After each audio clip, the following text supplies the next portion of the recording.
L'admiration pour le parcours des footballeurs augmente de jour en jour. Ils peuvent avoir eu un parcours tracé pour les uns ou semé d'embûches pour les autres. Ainsi, à chaque joueur de foot son passé et avant d'en arriver à cette carrière, certains ont connu des conditions de vie très dures. Aujourd'hui, je vais vous faire découvrir 15 stars du ballon rond qui ont vécu leur enfance dans la misère, des conditions qui ne les ont pas empêchés de réussir et de devenir aujourd'hui millionnaires.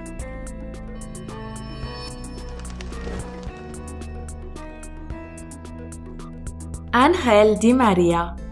Son père travaillait dans les mines de charbon et dans des conditions dures afin de nourrir sa famille. Surnommé Angelito, le joueur argentin fuyait l'école pour jouer au foot, l'activité préférée des garçons en Argentine. Là-bas, le football est une vraie culture. Di María a beaucoup souffert de la pauvreté. Il mettait de l'argent de côté pour s'acheter des espadrilles de sport. Ses parents ayant constaté l'amour de leur fils pour le ballon et son importance dans sa vie ont tout fait pour l'encourager, en lui achetant notamment l'équipement nécessaire quitte à priver ses frères et sœurs de cadeaux. Cet amour du football a été transmis à Di María par son père qui voulait déjà devenir footballeur mais qui a vu son rêve brisé à cause d'une blessure au genou. Pour sa part, Ángel Di María rejoint à l'âge de 16 ans l'équipe des joueurs juniors Rosario Central. Sa mère mettait 1 heure à vélo pour venir à chaque fois le récupérer de ses entraînements. Des efforts qui ont payé, faisant de l'Argentin une star mondiale du foot aujourd'hui.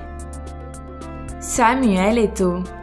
La star camerounaise est considérée comme l'un des meilleurs footballeurs africains de tous les temps. Entre 2004 et 2009, il marqua pas moins de 150 buts avec le FC Barcelone. En 2009, Barça, puis en 2010 avec l'Inter Milan, il devient l'unique joueur à avoir remporté 2 triplés de suite, le championnat, la Coupe nationale et la Ligue des champions. Et pourtant, Samuel Eto'o, 36 ans aujourd'hui, est né à Douala au Cameroun dans une famille modeste de 6 enfants. Et c'est pour passer le temps que Samuel jouait au football pieds nus et en tirant dans un ballon fait de sacs plastiques. À l'âge de 16 ans, son talent extraordinaire sera révélé et il s'envolera vers le Real de Madrid. Wayne Rooney. L'attaquant du Manchester United n'a pas été aussi privé durant son enfance, mais sa vie était loin de ressembler à celle qu'il a aujourd'hui en tant que footballeur professionnel. Le père de Rooney était un homme qui passait souvent par des périodes de chômage, alors que ses enfants rêvaient de jouer au club Neverton. Wayne Rooney a passé son enfance à Croxteth, un quartier excentré de l'est de Liverpool, en compagnie de ses 2 petits frères. Malgré un milieu entaché par la drogue et les armes à l'époque, Wayne est resté un adolescent modèle et son rêve de réussite lui a permis de se concentrer pour bâtir une carrière exemplaire. Ronaldo. Vous vous en doutez, il ne s'agit pas de Cristiano, mais du Brésilien Ronaldo Luis Nazario de Lima, dit Ronaldo. Né à Bento Ribeiro, une pauvre banlieue de Rio de Janeiro, Ronaldo reçoit son premier ballon de football au Noël de l'année 1980. Il a 4 ans. Dès lors, il ne s'en sépare plus et apprend à le manier dans sa favela. Pas assez riche pour se payer le ticket de bus, il ne peut jamais passer d'essai à Flamengo, son club de cœur. En 1993, il a 17 ans et signe son premier contrat professionnel à Cruzeiro. Plus tard, il deviendra El Fenomeno, double ballon d'or 1997 et 2002 et champion du monde 2002 avec le Brésil. Carlos Tevez. Carlos Tevez est devenu connu sous le surnom Fuerte Apache, une appellation qui doit son origine au quartier où le joueur a vu le jour et qui figure parmi les quartiers les plus dangereux de l'Argentine. Carlos y a grandi dans une pauvreté accrue qui ne l'a pas empêché de se transformer en star du foot. L'Argentin possède un passé douloureux. À l'âge de 5 ans, il perd son père qui a été assassiné par un gang. Sa mère plonge alors dans la drogue, ce qui obligera Carlos à être pris en charge par ses voisins. Le joueur a vécu des malheurs dont il garde les cicatrices. Accidentellement ébouillanté par sa mère, il a toujours une cicatrice des oreilles au torse. Il a eu aussi la mâchoire brisée par la balançoire de sa sœur. L'attaquant du club Shanghai Shenhua considère que le football est la meilleure chose qui lui soit arrivée dans sa vie. Sans ça, il aurait dévié comme les jeunes de son quartier en devenant un drogué ou en finissant malheureusement assassiné. Alexis Sanchez. Originaire de la ville Tocopilla au Chili, le joueur qui évolue à Arsenal était un enfant obstiné qui voulait à tout prix réaliser une carrière sportive, dans le but d'améliorer les conditions de vie de sa maman et de l'aider financièrement. Quand son père a disparu de sa vie, sa maman a travaillé comme femme de ménage pour subvenir aux besoins de son fils, ce qui le dérangeait fortement et qui l'a poussé à laver des voitures pour amasser un peu d'argent de poche tout en travaillant dur pour devenir footballeur. Il a révélé que sans le foot, il aurait fini par travailler dans les mines de son pays. Heureusement, à l'âge de 16 ans, il a entamé sa carrière professionnelle et peu de temps après, il a poursuivi son rêve en Europe. Luka Modric.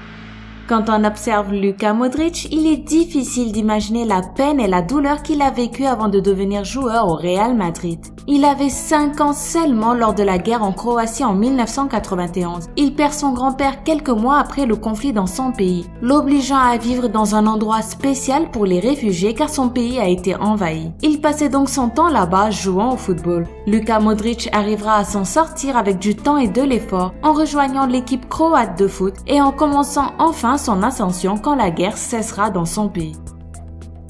Neymar.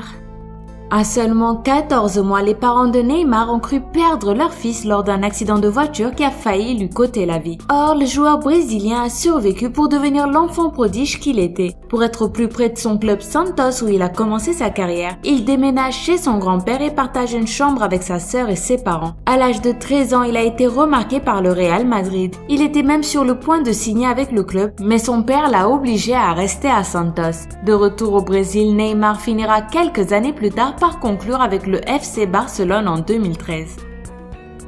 Zlatan Ibrahimovic.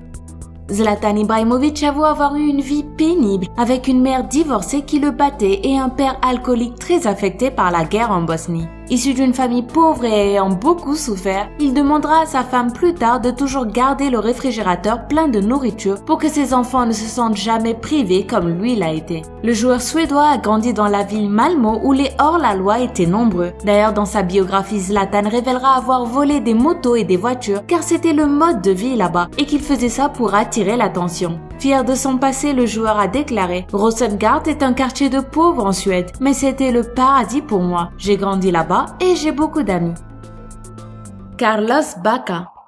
L'histoire de Carlos Bacca avec le foot était un rêve inaccessible à l'époque. Pour aider financièrement sa famille démunie, Carlos a travaillé comme assistant d'un chauffeur de bus et se chargeait de la collecte des tickets. Quand il n'était pas sur les terrains, le Colombien pêchait et vendait du poisson. Et ce n'est qu'à 22 ans qu'il décroche le titre de footballeur professionnel. Il passe dans un premier temps sa carrière dans des clubs de seconde division avant de percer à l'AC Milan. Carlos vient de prouver que l'ambition n'a pas d'âge et qu'il ne faut jamais renoncer. D'ailleurs, après avoir touché son premier salaire, le Colombien a organisé une fête en l'honneur de sa famille et de ses amis. Franck Ribéry. Franck Ribéry n'a pas du tout eu une enfance facile. À l'âge de 2 ans, suite à un accident de voiture, Franck sera marqué par une grande cicatrice au visage, ce qui lui vaudra d'être surnommé Frankenstein ou encore Scarface. Ribéry avoue ainsi avoir subi des moqueries étant petit et qu'il pleurait souvent quand il était seul. Avant de devenir grand footballeur, il gagnait sa vie en travaillant dans des chantiers avec son père et a grandi dans un quartier défavorisé de Boulogne-sur-Mer. Toute cette colère accumulée et cette douleur, Ribéry l'a canalisée dans son jeu. C'est avec sa cicatrice et une grande volonté qu'il est devenu aujourd'hui un grand joueur. Roberto Carlos. Si l'on vous disait que le petit Roberto Carlos travaillait dans la ferme de son père au lieu de jouer au football lorsqu'il était enfant, le croiriez-vous? C'est pourtant de cette façon que le futur international brésilien occupait ses journées avant de les passer à taper dans un ballon. Originaire de Los Caños de Meca, un quartier pauvre de Sao Paulo, Roberto Carlos intègre l'équipe première d'União São João à l'âge de 14 ans. Quelques années plus tard, il deviendra champion du monde en 2002, ballon d'argent la même année derrière son coéquipier Ronaldo et remportera 3 Ligues des Champions, en 1998, en 2000 et en 2002 avec le Real de Madrid. Comme quoi, travaillez dans la ferme et vous serez titré. Cristiano Ronaldo. L'icône de football Cristiano Ronaldo est issu d'une famille modeste menée par un père alcoolique. Il a grandi sur l'île portugaise de Madère. Le joueur a trouvé dans le football un refuge face à une pauvreté qui le guettait. Et c'est à l'âge de 8 ans qu'il intègre un petit club sur l'île où son père travaillait comme intendant. Il quittera plus tard l'île de Madère et prendra son destin en main. Et dire que tout ça n'aurait jamais eu lieu, car Cristiano n'était même pas censé voir le jour. Sa mère a avoué avoir tenté d'avorter 2 fois lorsqu'elle était enceinte, car à cause de la pauvreté, elle craignait de ne pas pouvoir subvenir à ses besoins. Heureusement, toutes ces tentatives ont échoué et le grand et renommé joueur du Real Madrid a vu le jour pour devenir une légende vivante du football. Avez-vous été fasciné par le parcours de ces footballeurs? Quelle histoire vous a le plus ému? Dites-le moi en commentaire. Sinon, si vous avez aimé cette vidéo, n'oubliez pas de mettre un petit pouce bleu et de vous abonner juste en dessous pour ne pas rater la prochaine vidéo. Bye bye!